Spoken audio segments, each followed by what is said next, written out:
Hi friends, Pandian stores மீனாவை எப்படியாவது பழுத்திக்கணும் அப்படின்னு நினச்சிட்டு சக்திவேல் என்ன பண்ணுறாங்க, ஆளை வச்சு அப்படி பணத்தை கொண்டே கொடுத்து லஞ்சம் வாங்குற மாதிரி கரெக்டாக அதிகாரி அனுப்பிடுறாங்க.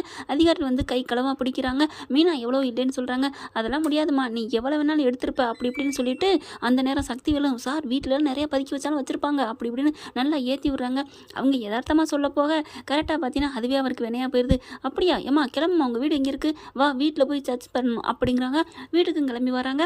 மீனா எவ்வளோ கெஞ்சிக்கிட்டே வராங்க. சார் அப்படிலாம் இல்லை சார் அப்படின்னு சொல்லிக்கிட்டே வராங்க. ஏம்மா கிளம்புமா அப்படி சொல்லி கூட்டிகிட்டு வர்றாங்க. அவங்க வீட்டுக்கு வர்றாங்க. வரும்போது மீனா பார்க்குறாங்க, கோமதி ஆளுகளோட போலீஸும் அது இதுன்னு அதிகாரிலாம் வராங்க. யார் நீங்கள், ஏன் என்னடி மீனா, எதுக்குடி இவங்க அப்படிங்கிற ஒவ்வொன்று மீனா அழுகுறாங்க. ஏ பாருமா எதுக்குமா அழுகுற அப்படின்னு சொல்லிட்டு ஒரு ரூம் எங்கேம்மா காமியம்மா அப்படிங்கிறாங்க. சார் என்னாச்சு அப்படின்னு கேட்க அங்கே நடந்ததை சொல்கிறாங்க. இந்த மாதிரி லஞ்சம் வாங்கினாங்க. என்னது ஏன் மருமக லஞ்சம் வாங்கினாலா, அதெல்லாம் வாங்கவே மாட்டா, நீங்கள் என்ன நினச்சிட்டு இருக்கீங்க அப்படிங்கிறாங்க. அதெல்லாம் முடியாதுமா அப்படின்ட்டு ரூமை போய் பார்க்குறாங்க. எல்லா இடமும் செக் பண்ணுறாங்க. ஒன்றுமே இல்லை. பார்த்தீங்களா போதுமா, எதுவுமே இருக்காது, இந்த வீடு கரப்படியாத வீடு அப்படிங்கிறாங்க. தங்கமேல் மனசில் நினைக்கிது, ஐயோ என்ன ஆச்சு ஏதாச்சு அப்படின்னு. கரப்படியாத வீடுனா என்ன, தினைக்கும் தூசி கட்டி கூட்டி கழுவிக்கிட்டே இருக்கிறாங்க அப்படி நினச்சி சொல்லுதா கோமதி. ஒன்றும் புரியலை. அடுத்து பார்த்தீங்கன்னா ஒன்றும் இல்லைன்னு சொல்லிட்டு கிளம்பையில் பார்த்தா, ஆனால் அங்கே பணம் நாங்கள் கையில் எடுத்தோமே, கண்டுபிடிச்சோமே, என்ன பண்ணுறதுமோ அவங்க மருமகளை நாங்கள் அரெஸ்ட் பண்ணி கூட்டிகிட்டு போகிறோம், கைது மாட்டுங்க அப்படிங்கிறாங்க. விலங்க மாட்டுங்கன்னு சொல்லல கதிர் என்ன பண்ணுறாங்க, கதிரும் செந்தில் வேகமாக வர்றாங்க, ராஜியும் வர்றாங்க. ஒரு நிமிஷம் இருங்க, ஒரே ஒரு நிமிஷம் இருங்க அப்படின்னு சொல்லிட்டு இந்தாங்க இதை போட்டு பாருங்க அப்படிங்கிறாங்க. என்னது அப்படிங்கிற கரெக்டாக அங்கேருந்து மீனாவுக்கு ஆள் என்ன பண்ணிடுறாங்க, செந்திலுக்கு ஃபோன் பண்ணி சொல்லிடுறாங்க. செந்தில் கதிருக்கு ராஜிக்கு சொல்லிடுறாங்க. 3 பேரும் அங்கே ஆஃபீஸுக்கு போயிட்டு அந்த சிசிடிவி ஃபுட்டேஜ் எடுத்துகிட்டு வந்துடுறாங்க. இங்கே பாருங்க அப்படின்னு சொல்லிட்டு தன்னோட டிவியில் போட்டு காமிக்கிறாங்க. அப்படி மொபைல்லையும் காமிக்கிறாங்க. எப்படி பாருங்க அப்படிங்கிற கரெக்டாக சக்திவேல் ஆளை வச்சு எல்லாம் பண்ணுறது தெளிவாக தெரிஞ்சிருது. போதுமா என் பொண்டாட்டி அப்படிலாம் பண்ணலைன்னு அப்படின்னு கதிர் பார்க்குறாங்க. எல்லாம் அந்த சக்திவேல் பண்ணது தான் அப்படின்னு சக்திவேல் பின்னாடி நின்றுட்டுருக்காரா. அதுவும் ஏற்றி விட்டுட்டு உடனே சக்திவேலை போயிட்டு ஓங்கி அறைய போகிறாரு. பாண்டியன் அட்டிக்க போயில அப்படியே டக்குன்னு என்ன பண்ணுறாங்க, கையை பிடிச்சிடுறாங்க. வேண்டாம் அவனெலாம் அடித்து உங்கள் கையை கரப்பட்டுக்காதீங்க அப்படின்னு கோமதி சொல்ல, விடு இவன் எவ்வளோ தான் நம்மளை குடும்பத்தை அசிங்கப்படுத்தும் அப்படிங்கிறாங்க.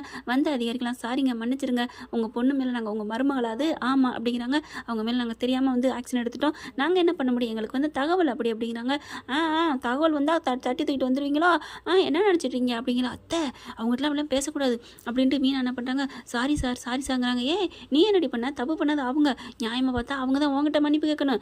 அவங்க காலில் விழுந்து மன்னிப்பு கேட்காட்டி பரவாயில்ல, மன்னிப்பாது கேட்கணும்ல அப்படின்னு கோமதி சொல்ல, ஐயோ அத்து அப்படிங்கிறாங்க. இல்லைங்க அவங்க வந்து இன்னசென்ட்டாக பேசினாலும் அவங்க சொன்னது என்னமோ நியாயம்தான், உங்கள் மேலே தப்பே இல்லைன்னு தெரிஞ்சுக்கிடுச்சு, மன்னிச்சுக்கோங்க சாரி அப்படின்ட்டு எல்லோரும் கிளம்புறாங்க. ஐயோ அப்படின்ட்டு அவங்க போனதுக்கப்புறம், என்னத்த யாருக்கும் பயப்பட மாட்டேங்கிறீங்க, பயம் இல்லைன்னா நெஞ்சில் பயம்னா தில்லா பேசலாண்டி, என்னடி பயம் அப்படிங்கிறாங்க. மாமா கிட்ட போய் நம்ம தப்பு மறைச்சிருக்கோமே அதை சொல்லுவோமா, வேணாண்டி அப்படிங்கிறாங்க. என்ன இப்படி பம்புறீங்க, நான் தான் சொன்னேன்டி பயம் இல்லைன்னா தப்பு இல்லைன்னா எகிரலாம், இப்படி தப்பு பண்ணியிருக்கோம் பயந்துருக்கோம், அதனால் அடங்கி தண்ணி போகணும் அப்படிங்கிறாங்க கோமதி. அடுத்து பார்த்தீங்கன்னா பாண்டியன் வெளியில் வராங்க. அந்த வாடா வெளியில் அப்படிங்கிறாரு.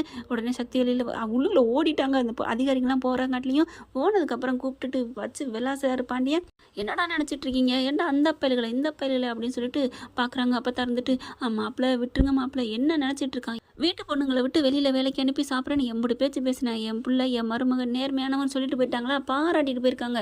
அடுத்து சிறந்த பெண்மணின்னு சொல்லி கூட விருது கூட கொடுக்குறேன்னு சொல்லிட்டு போயிருக்காங்க. போதுமா என் திங்க குட்டிங்க தெரியுமா அப்படின்ட்டு வாங்கம்மா அப்படின்னு கூட்டிகிட்டு போகிறாங்க. மீனா ராஜி மாமா பார்த்து, மாமா நீங்கள் வேறு லெவல் மாமா, அத்தை தான் உங்களை பற்றி தப்பாக கிரியேட் பண்ணி வச்சுருக்காங்க அப்படிங்கிறாங்க. அப்படின்னு கோமதி முறைக்குது. என்ன ஃப்ரெண்ட் இப்படி போனால் சூப்பராக இருக்கா. இந்த பற்றி உங்களுக்கு பிடிச்சிருந்துச்சுன்னா உங்கள் பொண்ணான கையில் ஒரு லைக்கை போட்டு சப்ஸ்கிரைப் பண்ணிடுங்க. Thank you friends.